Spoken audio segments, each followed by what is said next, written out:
Hey, g'day everybody. It is the 12th of April, 2023, and we are in Greenville, Texas at the Shady Grove Baptist Church area.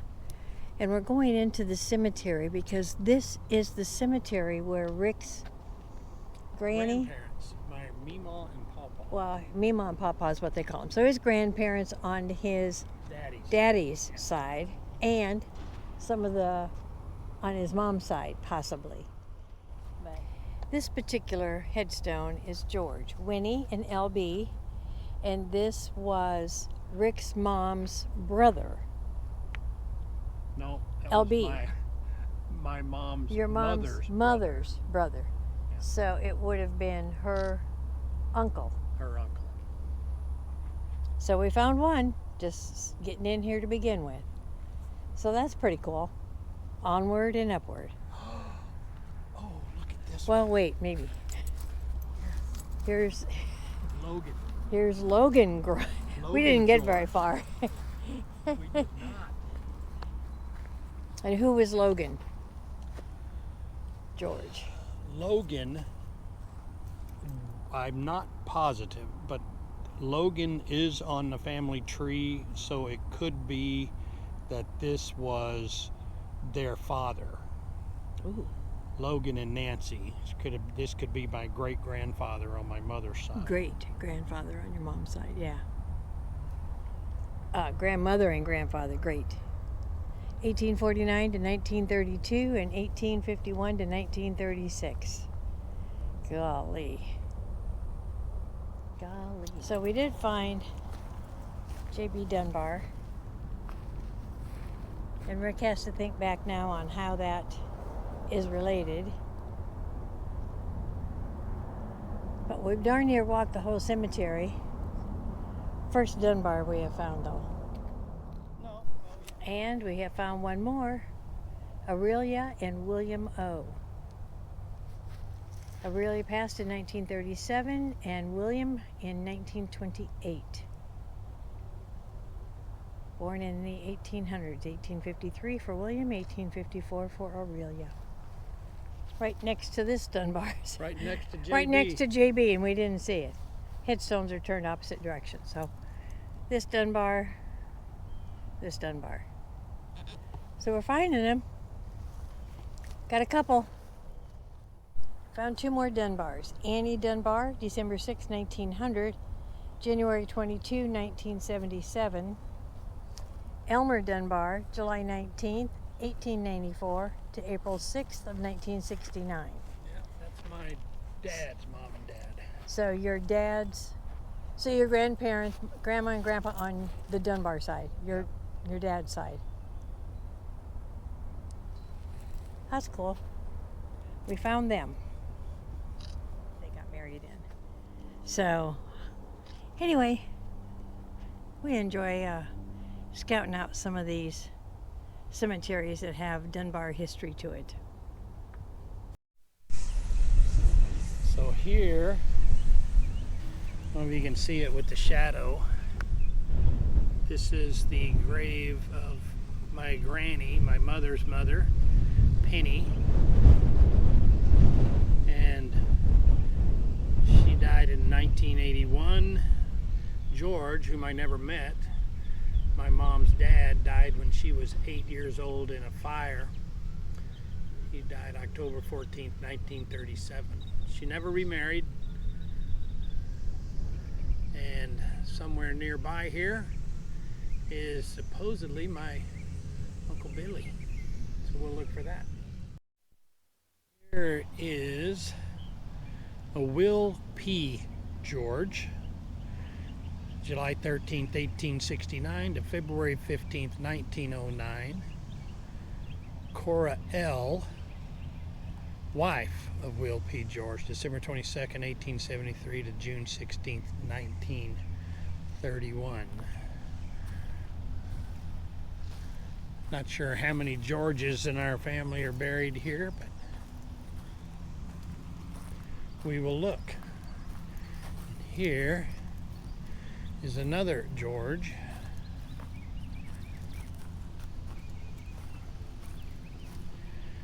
doesn't give a name. Well, here is Mayme W., wife of L.B. George. And this is the infant son of L.Me and M.W. George, born July 25th, 1906.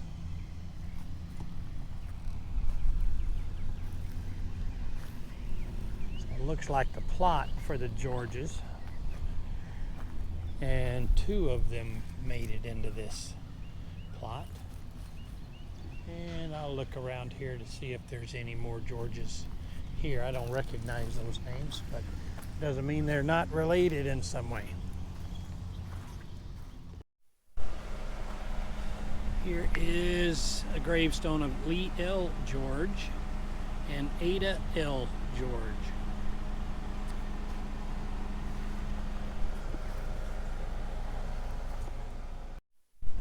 Here is a headstone for Roy D. and Ora W. George. And a Byron D. George. Died at 9 years old. Oh, there could be some additional relatives. So we're in Sulphur Springs. Gonna look for the courthouse that Rick's mom and dad came to and got married when she was 14 and he was 18. 1943. In 1943. So we're going to go find this courthouse. I think it's right over here. But these. Love the scroll work on the sides.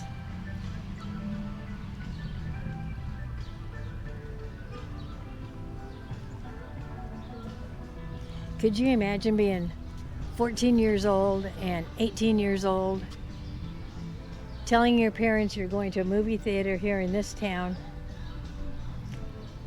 and you end up coming to the courthouse and getting married while your friends go to the movie, and then you pick your friends up and you guys drive back home. Now they did not go back they went back as husband and wife, but went to their respective homes because they hadn't told their parents yet. Interesting story. Okay, so now we're back at the campground. We're going to take a slow, easy stroll this evening. It's a little after 7, right? 7:04. It's a little after 7:04 p.m. So we're going to, clouds are kind of showing up a little bit, but nothing to worry about. We're just going to take a little stroll. My hip gives me some trouble after walking on uneven ground, so maybe this will help it. Just giving you an idea. This is the City of Point water supply. But you want to walk down to the water? This is one of the few places. Like a platform over there for swimming? Left. No, that's the intake for the Intake for the water supply. water supply. This side looks better. Let's go this way. This looks like a good spot for fishing, actually. It's like a good spot for a mosquito breeding ground. Yeah, it's pretty low. Oh, that sun feels good, doesn't it? Yes, it does. It's 7:00 whatever tonight. 7:12 now. 7:12 now? Yeah.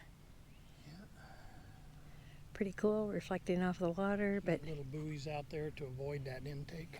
yeah, keep the buoys out there. But this gives you a better look at the lake. There's a boat out there, clear down there. There's another part of this campground to your right over across the water. They got another little building over there for a rec center. I wonder if that's still part of this one.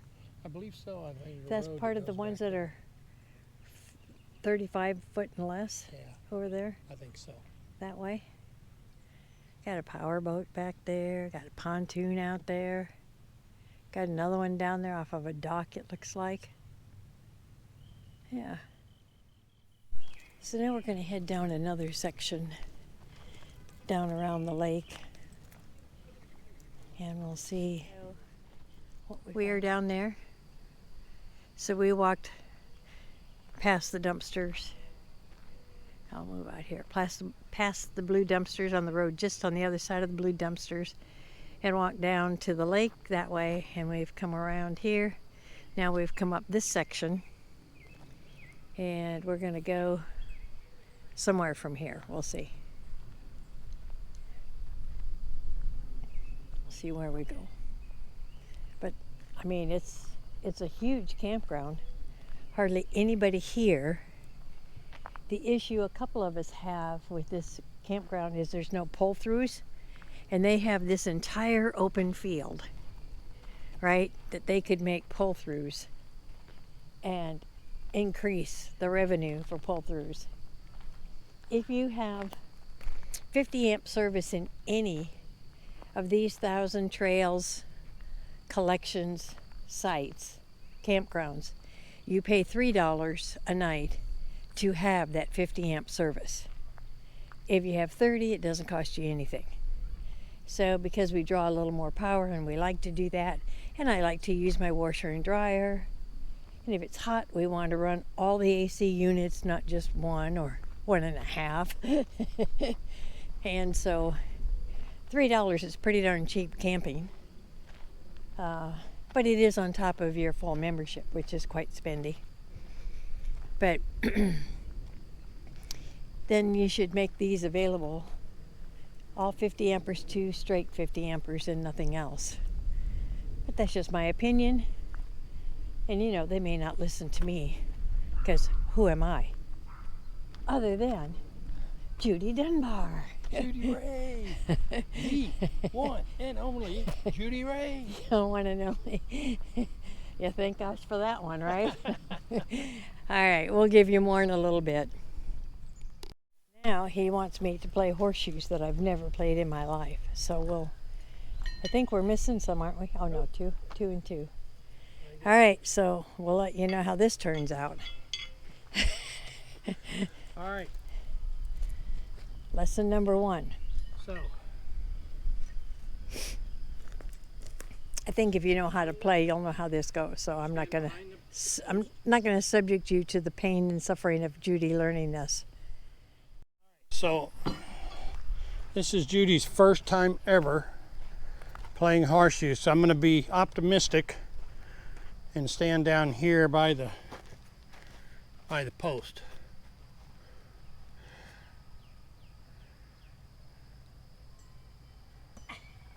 Okay, it's going to take a little more than that.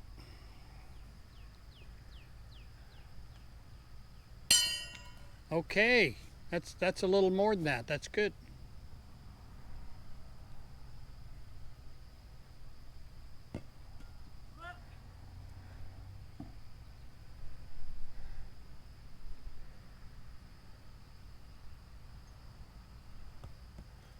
Harder than it looks, isn't it?